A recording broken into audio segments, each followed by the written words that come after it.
할렐루야. 새벽 예배 가운데 오신 여러분들을 환영합니다.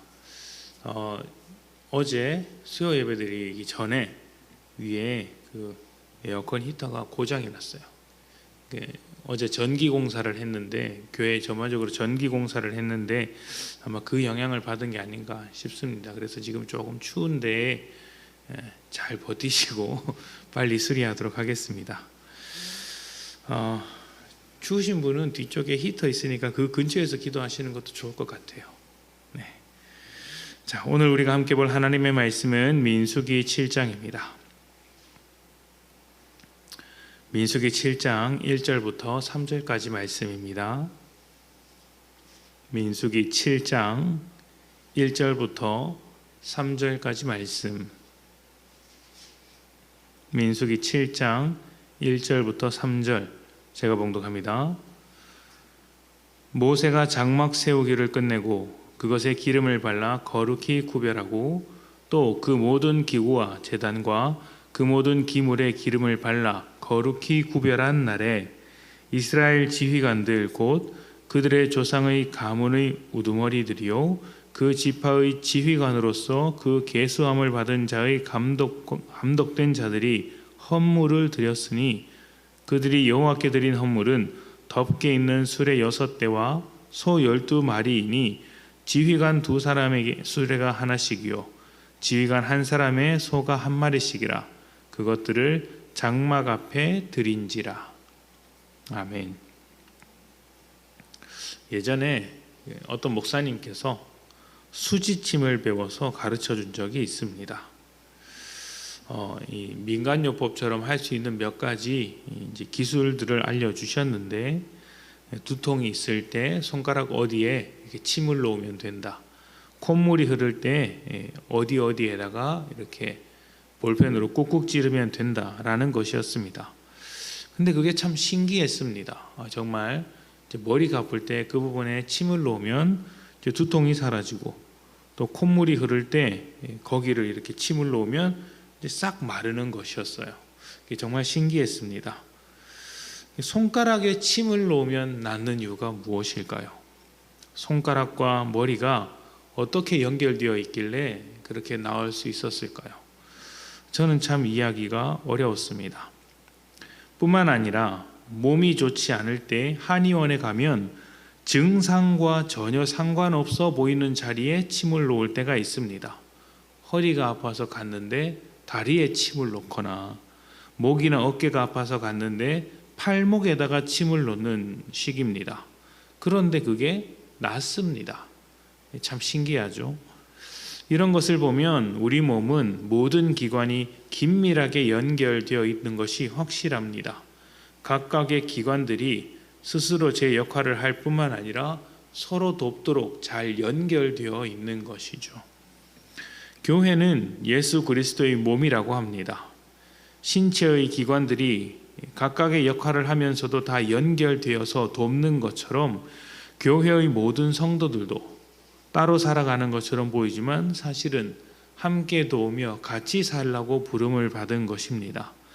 혼자만 잘 되는 성도는 사실 잘 되는 것이 아니고 함께 잘 되는 방향으로 갈 때 하나님의 뜻에 맞는 것이며 그것이 진짜 잘 되는 것이라고 할 수 있습니다.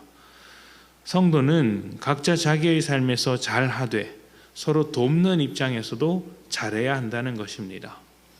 오늘 말씀에는 장막을 세우는 일을 마치고 각 지파의 지도자들이 모여서 헌물을 드리는 장면이 나옵니다.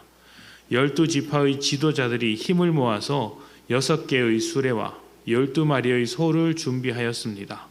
지파가 다 동등하게 동일하게 같은 것으로 힘을 모아 드린 것이죠. 그런데 드리는 것보다 중요한 것은 드린 것을 사용한 것입니다. 우리가 드린 헌금을 하나님께 드리는 것만큼 하나님의 뜻대로 사용하는 것이 중요하겠죠. 드리기만 하고 사용하는 데 실패하면 하나님께 드린 것으로 죄를 짓는 것이니 드리는 것만큼 사용하는 것도 거룩해야 합니다.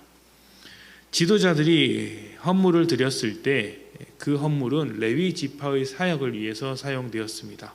우리가 읽은 것은 3절까지지만 그 이후의 말씀을 보면 이러이러한 사역에 사용되었다라고 소개되어 있죠. 성막이 이스라엘 진영과 함께 이동할 때 성막의 여러 가지 물건과 장막과 기둥과 같은 것들을 옮기는 일을 레위인들이 맡아서 했는데 그 역할에 따라 수레와 소들을 나눈 것입니다. 물론 어깨에 매는 일을 했던 고핫 자손에게는 나누어 주지 않았습니다. 필요가 없으니까요. 여기서 우리는 교회가 공동체로서 함께 사역하는 모습을 봅니다. 이스라엘과 레위인은 서로에게 소속되어서 함께 사역하는 입장이었습니다. 지도자들이 헌물을 드림과 같이 드려지는 것이 없다면 레위인은 생존할 수도 없고 사역을 할 수도 없습니다. 드려진 것으로 사역을 해야죠. 그러면 레위인은 사역하지 못하고 이스라엘도 하나님과의 관계를 유지하기가 어렵습니다.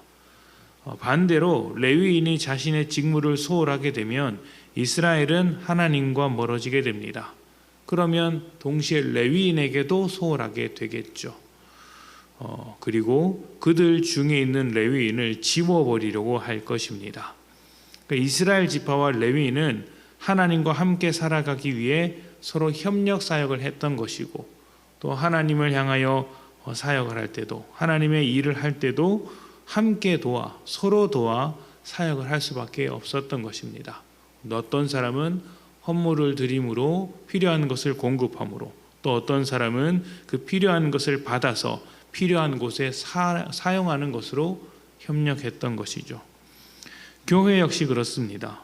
레위인과 이스라엘이 목회자와 성도의 관계라고 할 수는 없지만, 똑같지는 않지만 그 모양은 비슷한 측면이 있습니다. 아무래도 목회자는 조금 더 직업적으로 전문적으로 목회를 합니다. 목회자가 목회에 매진하기 위하여 생활이 어느 정도 보장되어야 하는데, 또 사역에 필요한 여러 가지 것들이 채워져야 하는데, 그것을 교회와 성도들이 책임을 지는 것입니다. 그러면 목회자가 다른 것은 신경 쓰지 않고 목회에만 집중할 수 있죠. 또 목회자가 다른 것보다 목회를 우선하고 그 목회를 통하여서 성도를 살려내면 성도들이 하나님의 은혜 속에 거하면서 목회자를 소중하게 여길 것입니다. 그리고 목회자가 말씀을 연구하고 기도하는 데 집중할 수 있도록 다른 것을 책임져 주겠죠. 목회자는 확보된 시간만큼 말씀을 연구할 것이고 성도의 삶을 이해하며 기도할 것입니다.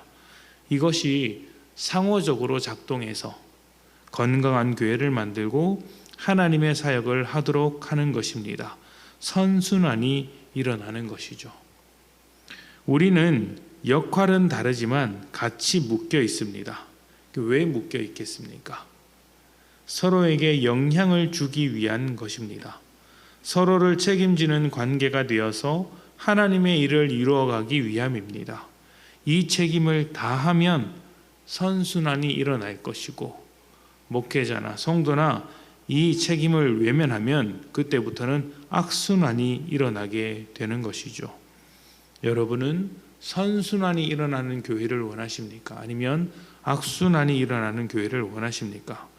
혹시 악순환의 고리가 보이신다면 그것을 여러분이 끊으시면 됩니다. 선순환의 시작을 섬김으로 만들어내는 것이죠. 목회자는 목회를 잘하는 것으로, 성도는 주어진 삶을 살아가며 맡겨진 사역에 헌신하는 것으로서 선순환을 만들어낼 수 있습니다. 이 모든 것이 하나님으로부터 나오고 하나님께서 부르신 자리에서 사역을 하는 것이니, 하나님의 것을 하나님에 어울리도록, 하나님께서 주신 것을 하나님의 뜻에 어울리게 사용하는 것, 이것이 어떻게 보면 선순환의 가장 기본적인 어떤 출발이라고 할 수 있습니다. 하나님은 모든 성도가 힘을 모아 교회로 살아가기를 바라십니다. 서로 도울 때 선순환이 일어남을 기억하시고, 우리에게 맡겨진 자리에서 그 역할을 다 하시기를 부탁드립니다. 그렇게 되면 하나님의 은혜가 우리의 삶을 통하여 시작될 것입니다. 함께 기도합시다.